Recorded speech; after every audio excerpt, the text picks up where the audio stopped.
I am gonna make a cocktail today, Gimlet. So this is a basically gin cocktail with lime cordial and lime juice cocktail. So first take Martini glass, then shaker tin, pour some ice, and 60 ml Bombay Sapphire.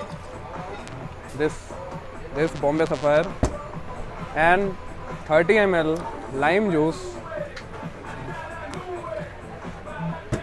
and lime cordial. So we have this lime cordial.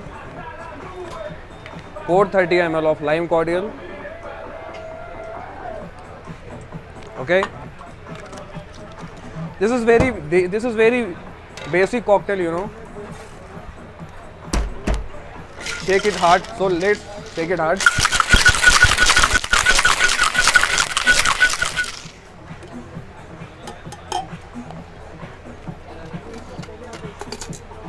So we have to pour this into this glass.